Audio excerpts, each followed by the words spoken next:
나는 전능하신 아버지 하나님 천지의 창조주를 믿습니다. 나는 그의 유일하신 아들 우리 주 예수 그리스도를 믿습니다. 그는 성령으로 잉태되어 동정녀 마리아에게서 나시고 본디오 빌라도에게 고난을 받아 십자가에 못 박혀 죽으시고 장사된 지 사흘 만에 죽은 자 가운데서 다시 살아나셨으며 하늘에 오르시어 전능하신 아버지 하나님 우편에 앉아 계시다가 거기로부터 살아있는 자와 죽은 자를 심판하셨습니다. 나는 성령을 믿으며 거룩한 공교회와 성도의 교제와 죄를 용서받는 것과 몸의 부활과 영생을 믿습니다. 아멘. 찬송가 391장 찬양하겠습니다.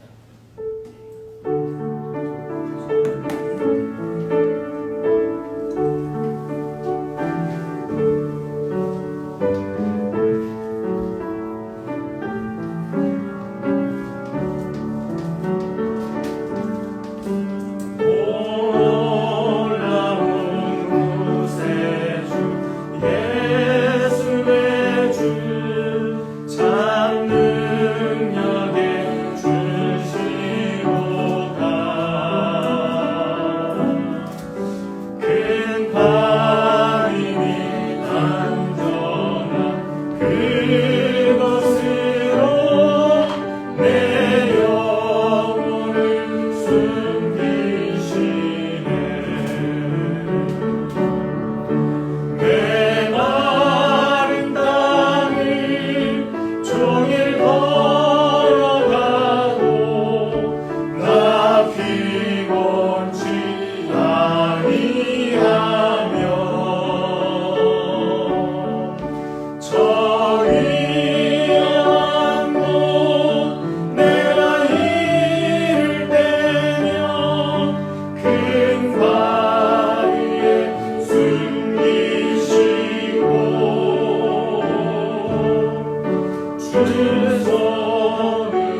사랑의 하나님 감사합니다.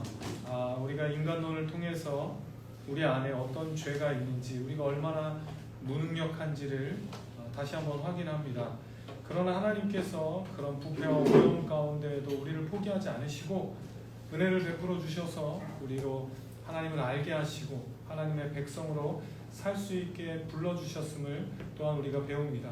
하나님, 정말로 우리가 그 은혜가 얼마나 감사한 것인지 배움을 통해 깨닫게 하여 주시고, 또 오늘 특별히 배우게 될 은혜의 언약을 통해 하나님께서 얼마나 우리를 위하여 일해 오셨고 한 번도 변하지 않으시고 그 약속을 이어 오셨음을 우리 분명히 깨달아서 정말 감사하게 하시고, 그 은혜가 다시 한번 생생하게 우리의 삶 가운데 드러날 수 있도록, 살아날 수 있도록 도와주시옵소서.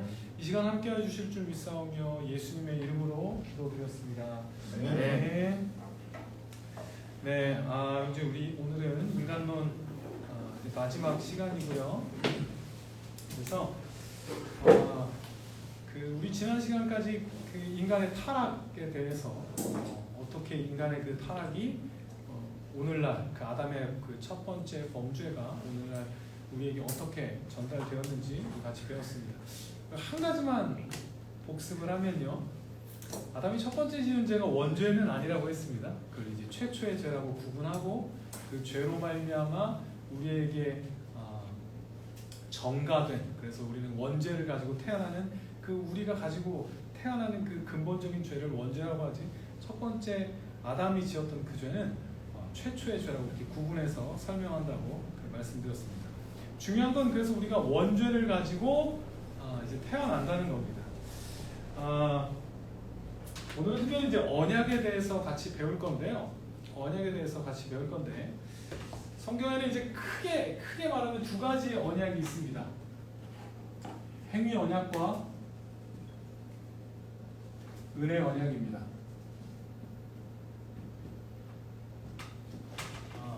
우리가 이제 개혁주의 그 교리를 공부한다고 하면요, 어떻게 개혁주의 교리의 가장 어떻게 보면 대표적이고 가장 중요하다고 하는 게 언약입니다. 언약. 그래서 사실 오늘 잘 배우셔야 합니다. 그래야 우리가 이렇게 개혁 교리를 다룬 교회 안에 있음을 드러낼 수 있는, 구분할 수 있는 되게 중요한 개념입니다. 그래서 언약, 성경에 이제 두 가지 언약, 크게 행위 언약과 은혜 언약으로 나눌 수가 있는데요. 일단 기본적으로 행위 언약은 뭐냐면 쌍방향의 언약입니다. 그러니까 이제 하나님이 처음 아담을 창조하시고 타락하기 전 아담과 맺었던 언약이 이제 행위 언약이라고 할 수 있습니다. 그건 이제 창조 언약이라고 하는데요, 처음 하나님이 아담과 맺으신 언약인데, 여기에서 가장 중요한 점은 뭐냐면 타락하기 전이라는 겁니다.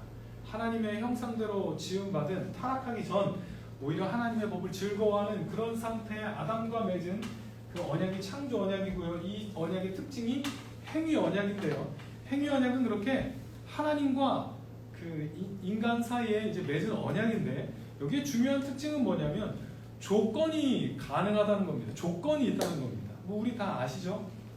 창조 언약의 내용은 선악을 알게 하는 나무의 실과를 먹지 않으면 죽지 않고, 그러면 하나님의 약속은 그러면 안 죽고 이제 영원한 생명을 얻게 될 거다라는 약속과, 형벌은 먹으면 죽을 것이다.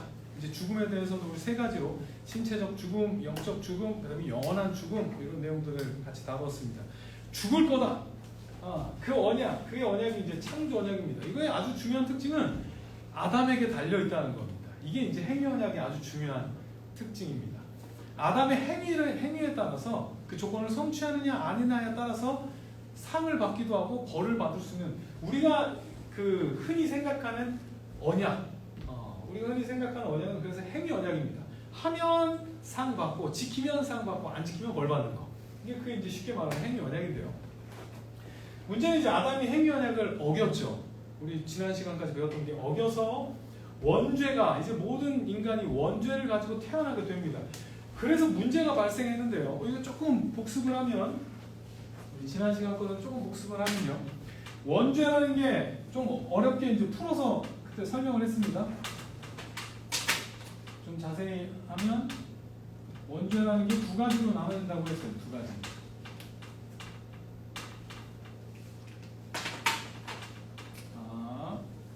죄책과 오염 또는 부패. 이렇게 요걸 가지고 우리는 태어나는 겁니다. 죄에 대한 책임. 그러니까 우리는 그 아담이 인류의 대표로 지었기 때문에 그 죄에 대한 벌을 우리도 다 받아야 돼요. 그래서 그 죄에 대한 책임과 그 다음에 우리 그렇게 죄인으로 태어남으로 말미암아 이제 우리는 애초에 어떻게 태어나냐면 오염된 상태, 부패한 상태로 태어나게 된다는 거. 이거는 어떻게 보면 이제 우리가 얻게 될 그 형벌에 대한 내용이고요. 이건 우리의 현재 상태에 대해서 우리는 이렇게 오염되고 부패한 상태로 태어나는 겁니다. 그래서 이거 두 개를 합쳐서 죄책과 오염을 합쳐서 원죄라고 부릅니다. 우리는 이제 그걸 가지고 태어나는 겁니다. 근데 이제 그 오염의 상태는요. 우리 지난번에는 또 이것도 이렇게 또 나눠서 설명을 했어요. 물론 기억이 잘 안 나시겠지만 이렇게 나눠서 설명을 했는데 두 가지인데요. 일단은 처음 하나님의 형상으로 우리에게 주신 원의, 원래 그 거룩함과 의로움과 그 원의를 잃어버린 거. 이제 그것만이 아니라 사실은 이제 이 오염의 가장 큰 문제는 적극적인 악의 상태가 됐다는 겁니다. 이제는 우리의 성향 자체가 하나님께로 나아가는 성향이 아니라 이제 죄를 좋아하고 죄의 종이라고 하죠. 죄의 노예가 돼서 죄로 갈 수밖에 없는 그런 어떤 성향을 갖고 있는 상태가 이 오염의 상태입니다. 심각한 상태예요. 그래서 이걸 뭐라고 불렀냐면 두 가지로 불렀어요. 전적 부패, 그 다음에 이거는 전적 무능력. 우리가 지금 이런 상태, 이렇게 원죄를 가지고 태어난 우리는 이 상태에 있는 겁니다. 전적 부패라는 건 우리의 지정의가 모두 다 어느 한 부분도 빠지지 않고 우리의 모든 부분들이 다 죄의 영향을 받고 있다. 이 죄의 성향의 영향을 받고 있어서 지정의가 다 죄로 이렇게 달려가게 되는 그런 상태에 있다는 게 전적 부패였고요.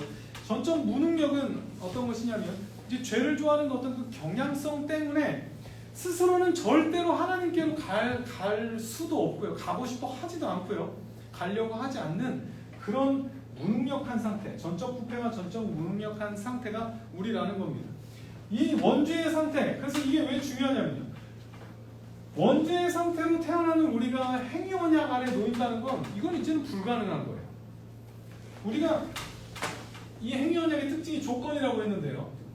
조건을 성취할 수가 없어요. 우리는 전적 부패, 전적 무능력인 상태, 그런 상태로 태어나기 때문에 우리는 하나님과 하나님이 주신 그 어떤 그 조항들을 지킬 능력도 없고 지키고 싶어 하지도 않고 우리는 그렇게 행위 언약 안에 있으면 이제는 또 다른 만약 행위 언약을 하나님이 다시 한번 약속을 하셨더라도 우리는 절대로 이 언약을 지킬 수가 없는 상태가 되어버린 것입니다.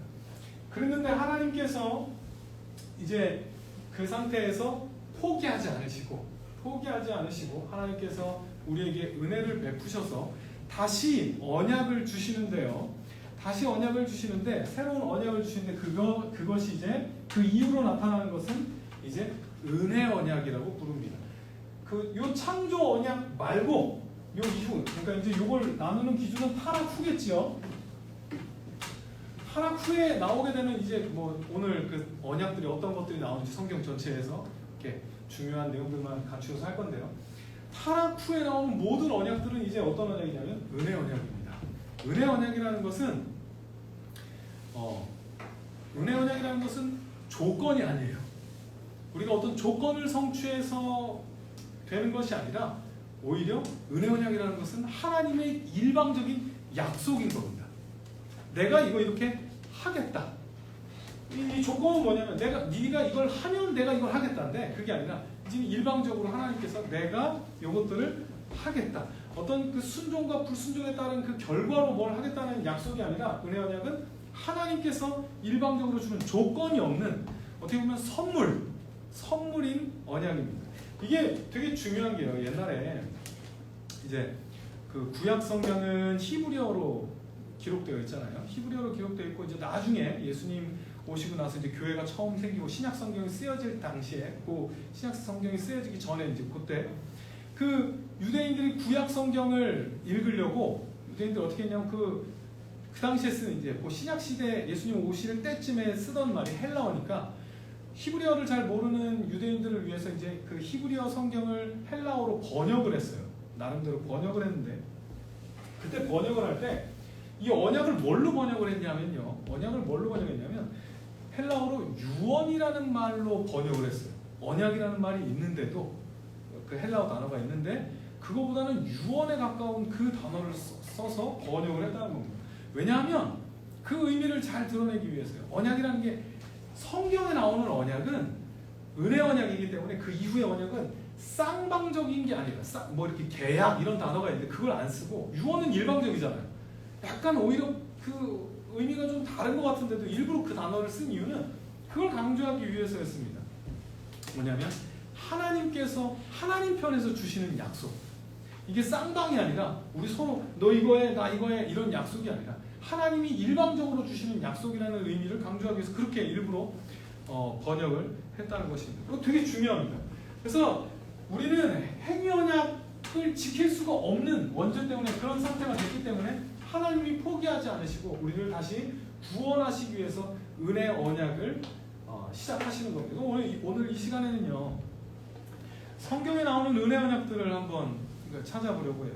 성경은 아주 중요한 구조가 성경을 이제 뭐 전체로 볼 수 있는 뭐 이렇게 전체를 볼 수 있는 하나의 틀들이 여러 가지가 있을 수 있는데 그 중에 굉장히 중요한 거 성경 전체를 이렇게 일관성 있게 볼 수 있는 굉장히 중요한 게 뭐냐면 언약입니다. 언약이 계속해서 이어지고 있고요. 하나님께서는 언약을 계속 갱신해 가시면서 하나님의 처음 약속을 끝까지 이루어 가시거든요.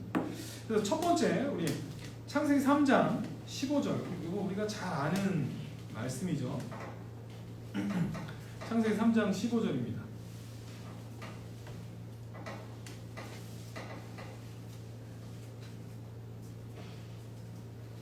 창세기 3장 15절 같이 한번 읽어보겠습니다. 시작. 내가 너로 여자와 원수가 되게 하고 내 후손도 여자의 후손과 원수가 되게 하리니 여자의 후손은 내 머리를 상하게 할 것이요 너는 그의 발꿈치를 상하게 할 것이니라 하시고 아담이 타락하자마자 이 언약을 행위 언약을 창조 언약을 어기자마자 하나님께서는 약속을 주시는 겁니다. 약속을 주시는데 이걸 그래서 뭐라고 하냐면 최초의 복음이라고 하고요 원복음이라고 부르기도 하는데요. 여기 약속의 내용이 이겁니다. 내가 너로 여자와 원수가 되게 하고 내 후손도 여자의 후손과 원수가 되게 하리니 여자의 후손은 내 머리 이건 뱀의 머리입니다. 내 머리를 상하게 할 것이요 너는 뱀입니다. 뱀은 그의 발꿈치를 상하게 할 것입니다. 처음부터 하나님께서 여자의 후손에 대한 약속 그래서 그 하나님께서 약속하신 그 여자의 후손이 와서 어떤 식으로 이 인류를 다시 한번 구원할지 이 약속을 주십니다. 성경을요 누가 그러더니 재밌는 표현인 것 같아요. 성경을 마틴 로이드 존스 목사님이라는 분이 성경을 두 부분으로 나누면 어디로 나눌 수 있냐라고 할 때 이분이 뭐라고 하냐면 신약 구약이 아니다.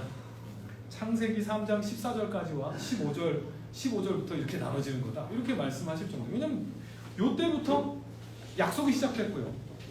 내가 여자의 후손으로 너희들 구원할 거야.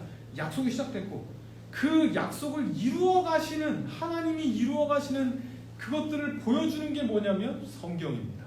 그 이후로 성경에 쓰여진 건 하나님의 그 약속을 이제 어떻게 역사 가운데 펼쳐 가시는가.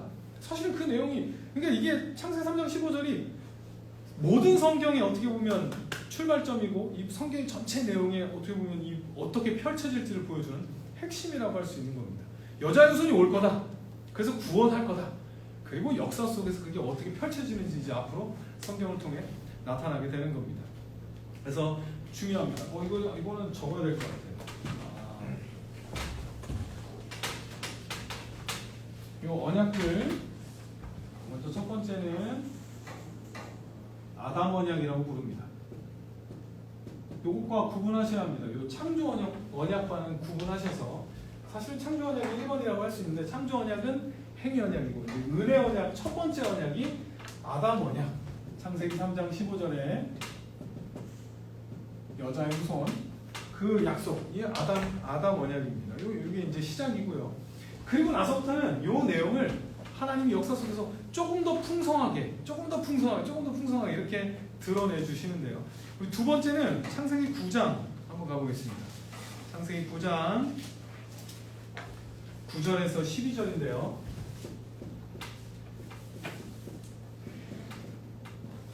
창세기 9장 9절에서 12절. 네, 한번 읽어봅시다. 같이 읽겠습니다. 내가 내 언약을 너희와 너희 후손과 너희와 함께한 모든 생물 곧 너희와 함께한 새와 가축과 땅의 모든 생물에게 세우리니 방주에서 나온 모든 것 곧 땅의 모든 짐승에게니라. 내가 너희와 언약을 세우리니 다시는 모든 생물을 홍수로 멸하지 아니할 것이라. 땅을 멸할 홍수가 다시 있지 아니하리라. 하나님이 이르시되 내가 나와 너희와 및 너희와 함께하는 모든 생물 사이에 대대로 영원히 세우는 언약의 증거는 이것이니라. 하나님께서 노아와 언약을 맺으시는데요. 근데 여기서 요 노아 언약의 특별한 점은 뭐냐면 지금 언약의 대상 누구와 언약을 맺냐면 이것도 일방적으로 하나님이 주시는 거예요. 니네 뭐 해라 이런 게 아니라 주시는 건데 누구랑 맺냐면 내가 내 언약을 너희와 너희 후손과 너희와 함께한 모든 생물 너희와 함께한 새와 가축과 땅의 모든 생물에게 세우리니. 그러니까 언약을 누구랑 하냐면 이 모든 지금 존재하고 있는 이 땅에 존재하고 있는 모든 생물과 같이 언약을 하는 겁니다. 그 언약의 내용은 그거예요. 내가 다시는 이 온 세상을 홍수로 멸하지 않겠다. 내가 다시는 그래서 이제 이 노아 언약을 뭐라고 부르기도 하냐면요, 보존 언약이라고도 부르는데요. 이제 요 그림을 잘 보시면요, 하나님이 아담 언약을 하셨어요, 그죠? 여자의 후손을 통해서 내가 구원하겠다. 근데 노아 언약 때 홍수로 다 쓸어버리시면서 노아 가족만 남기시고 이제 그리고 나서 하나님께서 어떤 약속을 하시는 거냐면 내가 이제 다시는 이렇게 니네가 죄를 지어도 내가 다시는 이렇게 다 멸하는 이 재앙 안 하겠다. 언제까지? 제한이 있는 겁니다. 언제까지? 하나님의 이 마지막 구원의 언약이 다 완성될 때까지는 내가 이 땅을 다 없애버리거나 하지 않겠다. 그래서 이제 보존 언약이에요. 여기서는 모든 생물들이 다 살게 되는 거예요. 그 시간까지. 그래야 뭐가 가능하냐면 하나님의 약속이 펼쳐질 수가 있고, 그죠? 만약에 이게 인류가 너무 다 죄를 다 지어서 한 번에 하나님 다 쓸어버리면 이 약속도 결국에는 못 일어나거든요. 하나님께서 이 노아 언약을 통해서 확보해 주시는 거예요. 시간을. 내가 이때까지는 내가 멸망시키지 않겠다. 그리고 약속이 이어지게 하고 결국에는 내가 다 구원하겠다. 그래서 노아 언약은 이 단지 뭐 어떤 믿는 사람과만 한 것이 아니라 모든 사람들과 모든 존재들과 한 언약으로서 보존 언약이라고 이렇게 부르기도 합니다. 그래서 이제 노아 언약을 통해서 내가 이제 멸망시키지 않겠다라고 약속을 하고요. 그 다음 언약은 이제 아브라함 언약입니다.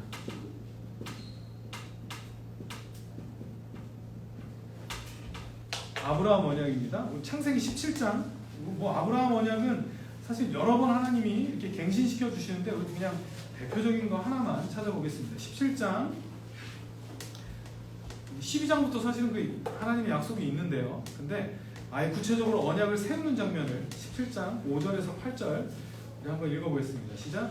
이제부로는 내 이름을 아브라함이라 하지 아니하고 아브라함이라 하리니 이는 내가 너를 여러 민족의 아버지가 되게 함이니라.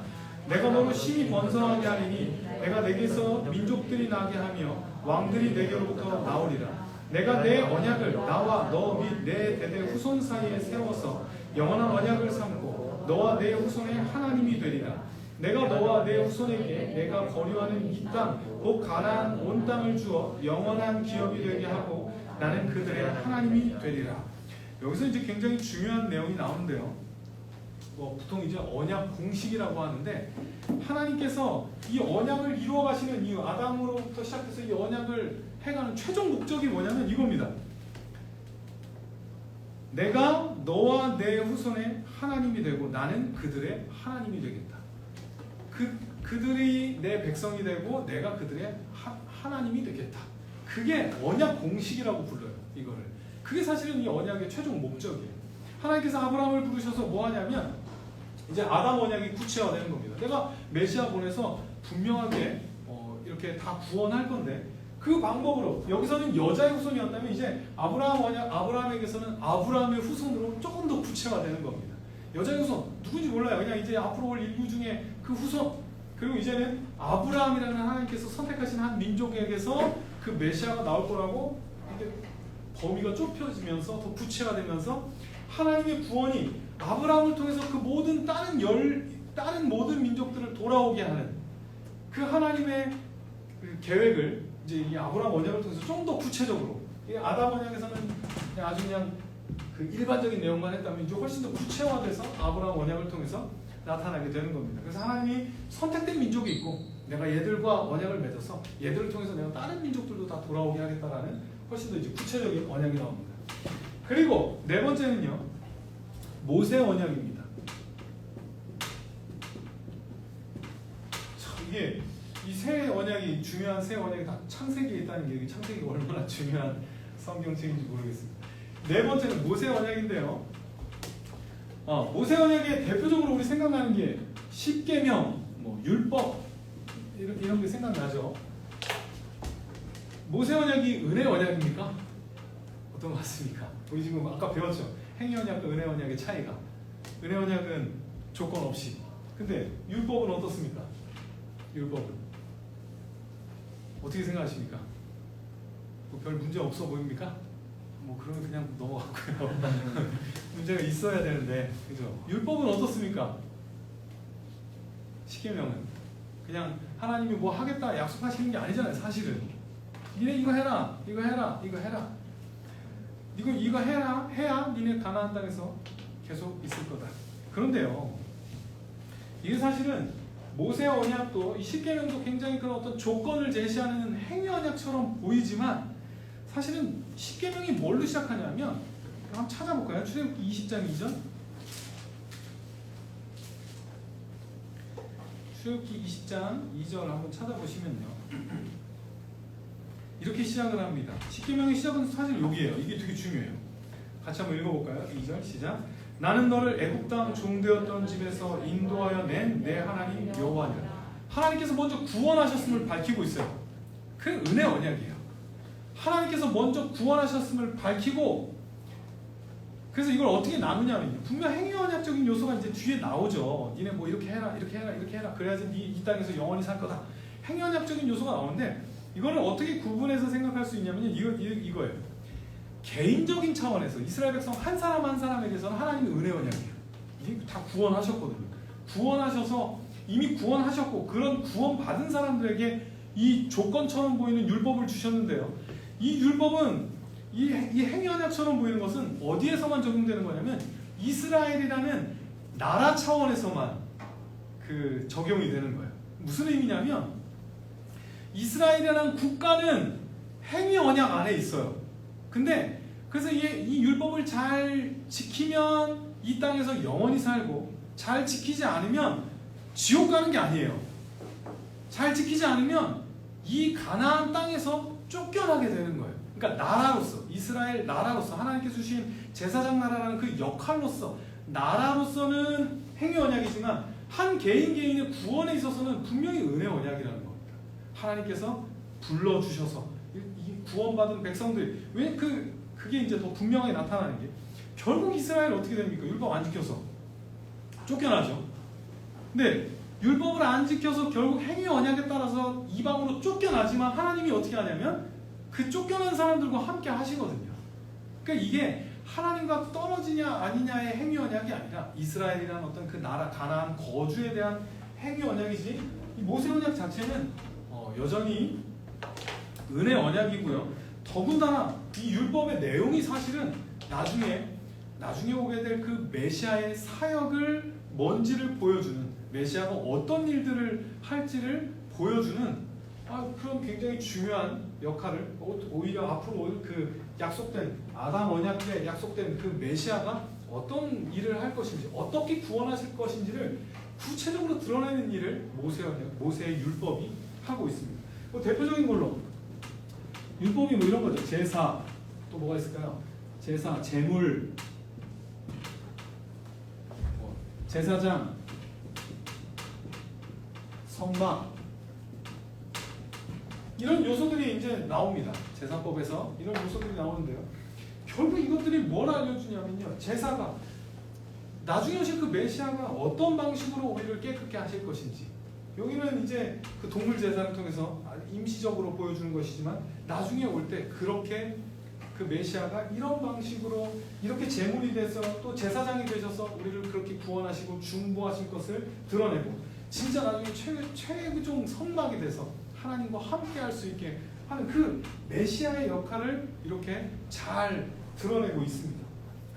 이것뿐만 아니라 또 율법의 아예 그 내용들, 율법의 구체적인 내용들, 뭐 이거 해야 된다, 이거 하지 마라, 이거 해야 된다.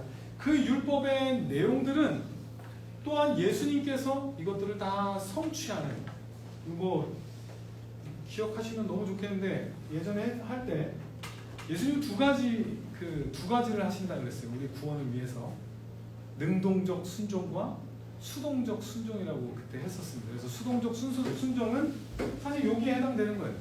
십자가를 통해서 우리의 형벌들을, 우리 죄의 문제들을 다 해결하시고, 그래서 우리의 지웠네요. 그 원죄로 따지면 그 죄책의 문제, 죄에 대한 형벌의 문제를 수동적 순종을 해결을 하시고, 또 율법을 온전히 다 지키심으로 우리를 위해 능동적 순종이라고 부릅니다. 그래서 그 율법을 다 지키심으로 아담이 행위 언약을 통해서 얻어내는데 실패했던 그 생명을 예수님께서 율법을 다 지키심으로 얻어내십니다. 어떻든 그렇게 그런 내용들을 계시하는 게 이제 그 모세 율법, 모세의 언약입니다. 이제 거의 다 왔습니다. 2개밖에 안 남았는데요. 5번째는 다윗 언약입니다. 이것도 한번 찾아볼게요. 사무엘하 7장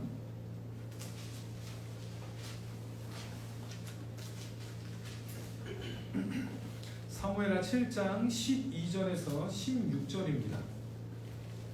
12절에서 16절입니다. 같이 한번 읽어보겠습니다. 내 수완이 차서 내 조상들과 함께 누울 때 내가 내 몸에서 날 내 씨를 내 뒤에 세워 그의 나라를 견고하게 하리라. 그는 내 이름을 위하여 집을 건축할 것이요 나는 그의 나라 왕위를 영원히 견고하게 하리라. 나는 그에게 아버지가 되고 그는 내게 아들이 되리니 그가 만일 죄를 범하면 내가 사람의 매와 인생의 채찍으로 징계하려니와 내가 내 앞에서 물러나게 한 사울에게서 내 은총을 빼앗은 것처럼 그에게서 빼앗지는 아니하리라. 내 집과 내 나라가 내 앞에서 영원히 보존되고 내 왕위가 영원히 견고하리라 하셨다 하라.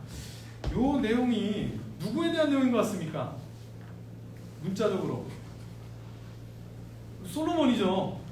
저 다 아시죠? 네, 대답만 안 하시는 거죠? 네, 당연히 솔로몬입니다. 내 뒤에 나을 그 씨, 그죠? 내 뒤에 나올 내 씨, 또 13절에 그의 나라 왕위를 영원히 견고하게 하리라. 그 다윗 뒤에 나와서 영원히 나라를 이어갈 왕, 솔로몬이죠. 또 14절에도 나는 그에게 아버지가 되고 그는 내게 아들이 되리니, 또 13절에 그는 내 이름을 위하여 집을 건축할 것이요. 솔로몬이 성전을 짓지 않습니까? 물론 이제 솔로몬에 대한 내용입니다. 그러나 이 언약들이 마찬가지로 계속 그렇습니다. 여자의 후손을 주겠다고 하셨지만 그 후손이 분명히 이제 태어난 첫 번째 가인과 아벨, 그 다음에 나온 셋을 통해서 이제 하나님이 이어가십니다.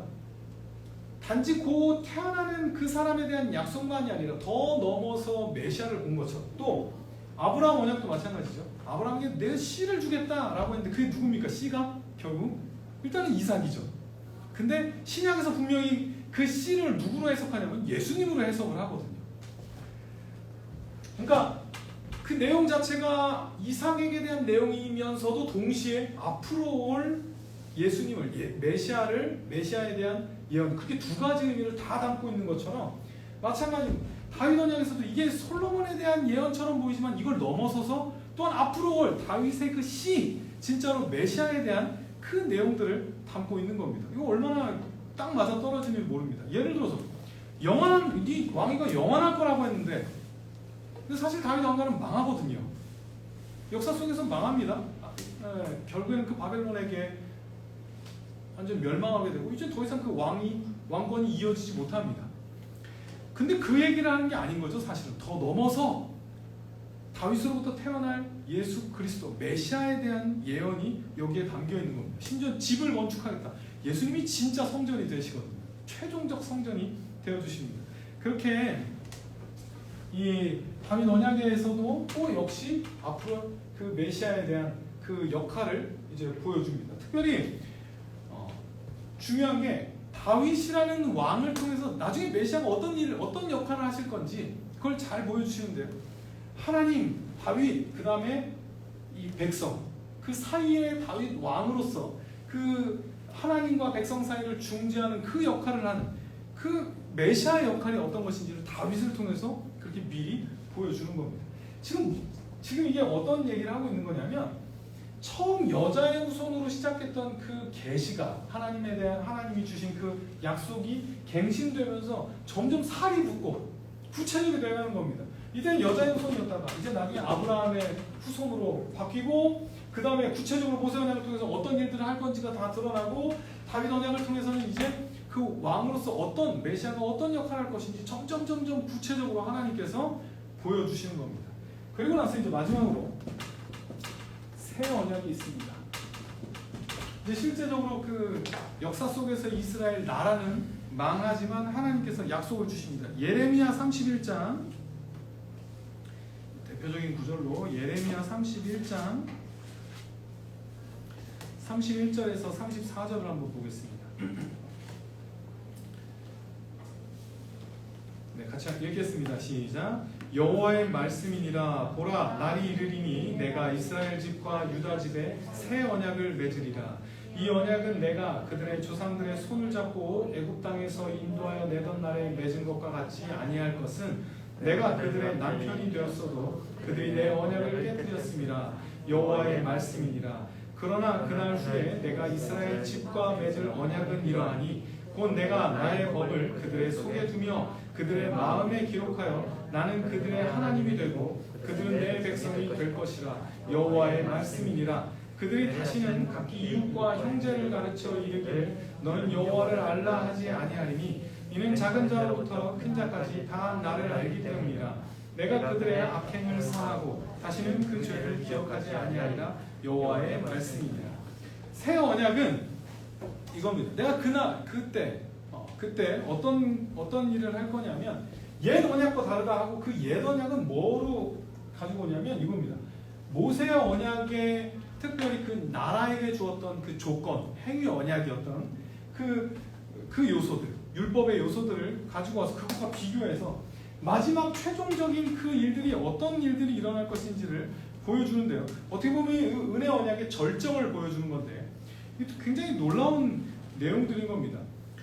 뭐냐면 율법을 아예 어디다가 새겨주냐고 마음에다가 새겨주겠다는 겁니다. 이거 되게 중요합니다. 우리 그 인간의 타락했을 때 기억나십니까? 경향성이라고 했어요. 우리가 율법을 이 행위 언약을 지킬 수 없는 이유는 우리가 애초에 하나님을 싫어하고 죄를 좋아하는 방향으로 우리 경향성이 달라져 있기 때문입니다. 그래서 지킬 수가 없어요. 아무리 이 외부에 율법 조항이 있고 행위 언약의 조건이 있어도 못 가요. 근데 지금 새 언약은 뭐냐면 아예 우리의 마음을 바꿔서 율법을 마음에 새겨서 마음의 율법을 좋아하는 존재. 이게 어떤 존재입니까? 처음 행위 언약을 맺었을 때 그 아담처럼 애초에 그 말씀을 좋아하는 존재, 하나님을 좋아하는 존재로 율법을 마음에 새겨버리겠다. 그래서 그 결과가 뭐냐면 이 언약 공식이라고 했었죠. 그래서 어떻게 된 그 결과적으로 그래서 그들의 마음에 기록하여 나는 그들의 하나님이 되고 그들은 내 백성이 될 것이다. 결국에는 새 언약을 통해서 이들의 아예 마음을 바꿔서 율법을 지킬 수 있는 존재를 아예 만들어 버려서 결국 뭐 하겠다는 거냐면 다시 그 하나님과의 그 관계를 회복하겠다는 거예요. 지금 아담 언약으로부터 계속해서 그 내용이 이어지고 있는 겁니다. 죄로 말미암아 깨어진 그 관계를 내가 회복하겠다. 그래서 새 언약으로 말미암아 그 약속을 합니다. 이거 실제로 성취가 됩니다. 그죠? 언제 성취가 됩니까? 오순절 성령 강림 때 성령으로 말미암아 진짜로 마음이 바뀌어서 이제는 그게 성취가 됩니다. 심지어 34절의 내용도 다 성취가 돼요. 그들이 다시는 각기 이웃과 형제를 가르쳐 이르기를 너는 여호와를 알라 하지 아니하리니 이는 작은 자로부터 큰 자까지 다 나를 알기 때문이라. 이제는 성령으로 말미암아 유대인들, 그 율법 가운데 있는 유대인들만 아는 것이 아니라 이제 성령으로 말미암아 모든 이방인들까지.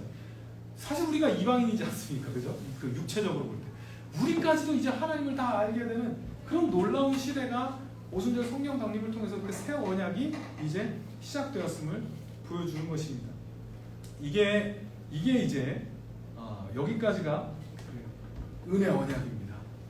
요 행위 언약인 창조 언약을 제외한 이 6개 이제 성경에 나오는 모든 언약들은 다 은혜 언약입니다. 이게 알려주고 있는 가장 중요한 내용은 이 성경의 구속은 누가 시작했냐면 하나님이 시작하셨고요. 우리한테 어떤 조건들을 제시하는 것이 아니라 하나님이 이끌어가시고 하나님께서 이루시고 하나님께서 그 약속을 계속해서 지켜가고 계신 겁니다. 이 가운데 사람들은 계속 변해요. 이 약속이 이어질 때 사람들은 계속 변하지만 하나님은 처음부터 그 약속 이걸 끌고 끝까지 가십니다. 요것만 오늘 조금 어려운 내용이긴 한데 요거까지는 하려고 하는데요. 그러면 이렇게 생각을 해보겠습니다. 은혜 언약이 시작됐을 때, 은혜 언약이 시작될 때 인간이 타락했어요. 이제 그 행위 언약을 어겼어요. 그랬더니 하나님이 안 되겠다. 그리고 이제 시작하신 게 은혜 언약일까요? 타락을 했으니까 대안이 있어야 되겠구나. 그래서 그렇게 시작된 걸까요? 우리 성경을 한번 찾아보겠습니다. 에베소서 1장 4절에서 5절입니다. 에베소서 1장 4절에서 5절 같이 읽겠습니다. 곧 창세 전에 그리스도 안에서 우리를 택하사 우리로 사랑 안에서 그 앞에 거룩하고 흠이 없게 하시려고 그 기쁘신 뜻대로 우리를 예정하사 예수 그리스도로 말미암아 자기의 아들들이 되게 하셨으니. 지금 언제 우리를 예정했다고 하냐면 창세 전에 예정했다고 그렇게 말씀하십니다. 에베소서 3장 11절에서도 나옵니다. 영원 전부터 하나님께서 예정을 하신 겁니다. 은혜 언약이라는 게 갑자기 어느 날인가 이렇게 타락하고 나니까 이거 빨리 이렇게 해야 되겠구나 한 게 아니라 언제 시작됐다고 얘기하냐면 창세 전이면 이 타락 전입니까 후입니까? 타락 전부터, 창조하시기 전부터 하나님의 그 작전 가운데 하나님께서 인간의 타락을 다 미리 보시고 다 아시고 그럼에도 작정을 실행하시면서 우리 기억하실 겁니다. 작정을 그래도 실행하신 이유를 우리 다 이해할 수는 없지만 어떻게 했냐면 하나님께서는 그 인간의 타락까지도 다 허용하시면서 그거를 다 뒤집어서 훨씬 더 큰 하나님의 은혜를 내어놓을 수 있기 때문에 하나님께서 지혜 가운데 작정을 펼치신 것입니다. 그리고 그런 내용들을 했어요. 다 이렇게 같이 다뤘습니다.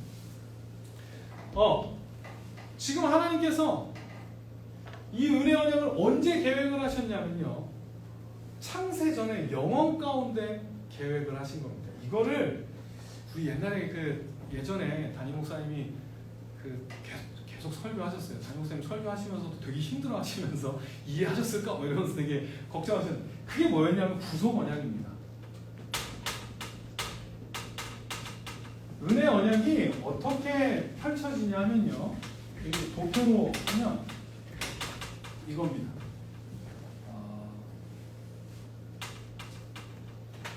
여기 하나님이에요. 은혜 언약은 하나님과 우리 인간들, 택자들, 하나님과 우리 인간들과의 그 맺는 언약이 은혜 언약이거든요. 근데 이 은혜 언약은 그냥 어떤 식으로 된 거냐면 사실은 요 안에 들어가면 성부 하나님과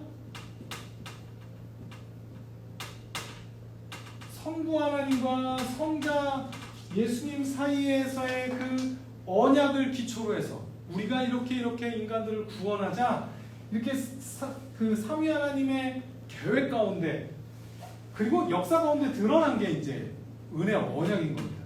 그래서 요 중에 특별히 성부 하나님과 성자 예수님의 그 언약 이건 물론 성경에 나와 있지 않지만 예측할 수가 있어요. 그리고 이거 한 번만 찾아보겠습니다. 요한복음 4장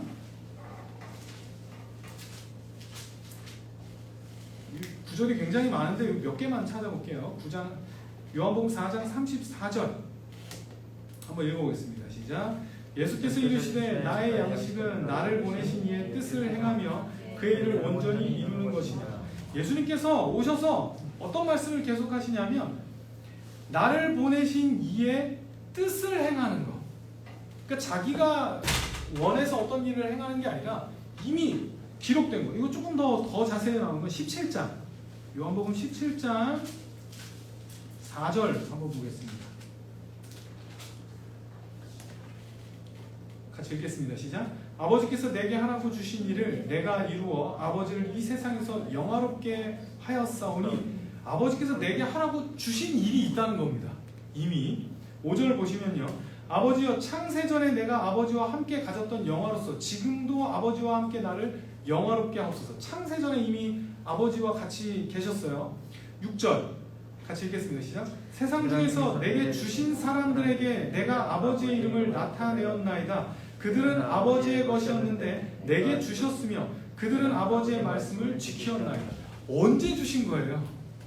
하나님께서 아버지의 것이었던 그 사람들을 누구에게 주셨냐면 성자 예수님께 주셨고, 성자 예수님은 그들을 위해 오셔서 이 모든 구속의 행위를 하시는 겁니다. 그래서 요 안에 이거를 8절도 한번 읽어보겠습니다. 8절.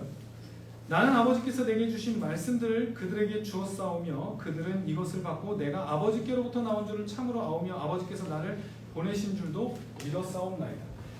이 구원이라는 게 삼위 하나님의 먼저 그 언약 가운데서 계획됐고요. 그래서 성부 하나님께서 이렇게 표현하죠. 성부 하나님께서 구원을 계획하셨고, 그리고 성부 하나님께서 맡기신, 성자 예수님께 맡기신 그 백성들, 실제로 그래서 성자 예수님께서 구속을 실제 시행하시고, 그리고 성령께서 그것을 인간에게 적용하시고, 그 내용들을 이 삼위 하나님 안에서 먼저 일어나고, 그리고 그 구원, 실제로 그 구속을 실행하게 되는 겁니다.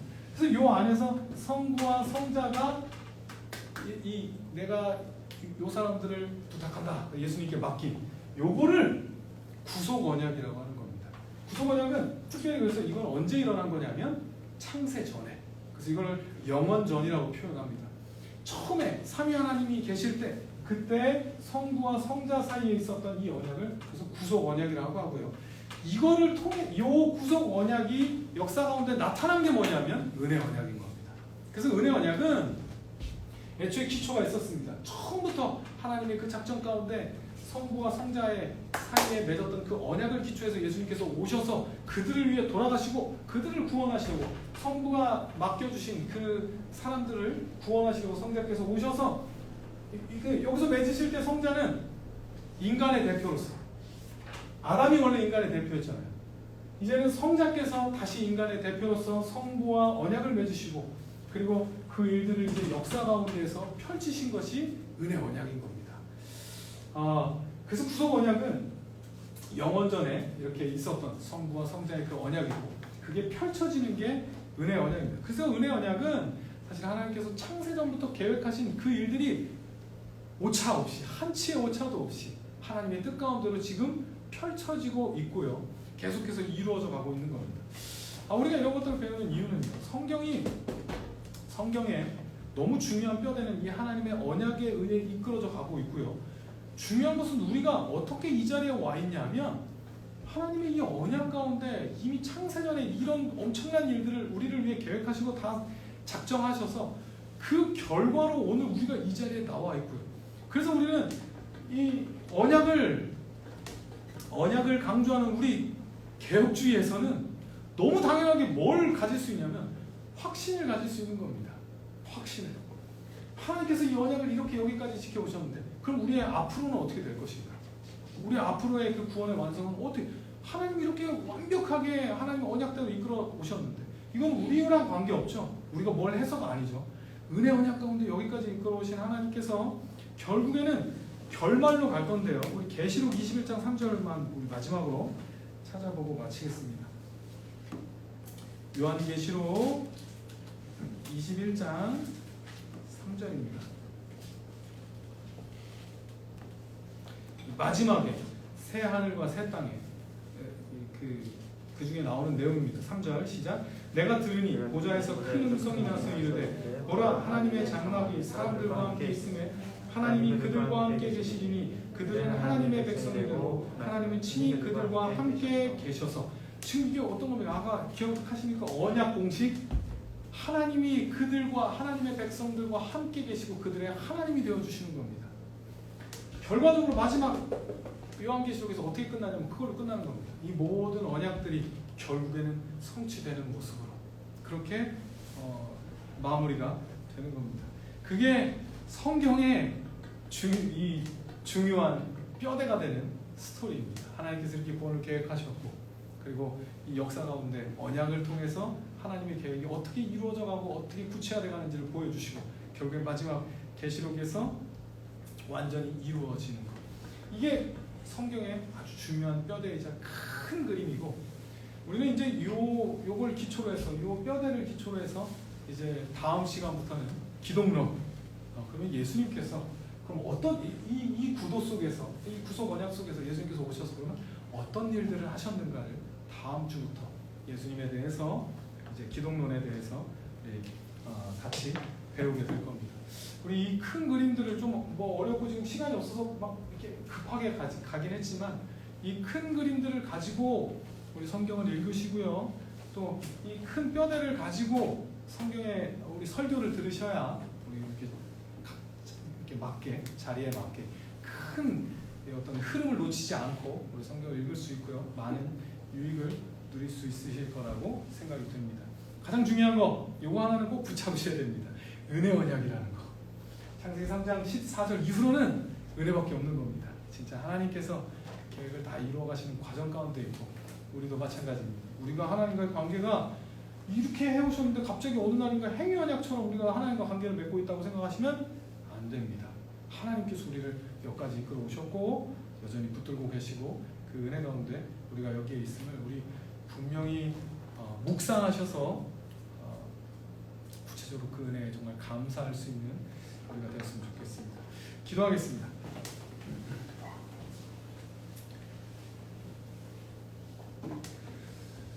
사랑이 많으신 하나님,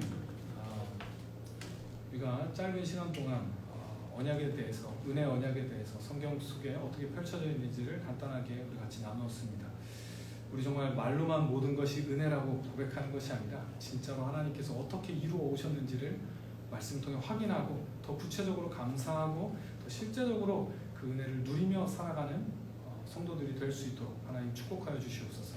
우리 배운 내용들이 그냥 오늘 지나가는 내용이 아니라 정말 우리가 앞으로 성경을 읽고 또 말씀을 듣고 신앙생활 해가는데 중요한 기초가 될 수 있도록 하나님 함께하여 주십시오. 예수님의 이름으로 기도드렸습니다. 아멘. 주님께서 가르쳐 주신 기도로 수요 강조 마치도록 하겠습니다. 하늘에 계신 우리 아버지, 아버지의 이름을 거룩하게 하시며 아버지의 나라가 오게 하시며 아버지의 뜻이 하늘에서와 같이 땅에서도 이루어지게 하소서. 우리 기름을 양식해 주시고 우리가 우리에게 잘못한 사람을 용서하여 준 것 같이 우리 죄를 용서하여 주시고 우리 시험에 빠지지 않게 하시고 악에서 구하소서. 나라와 권능과 영광이 영원히 아버지의 것입니다. 아멘.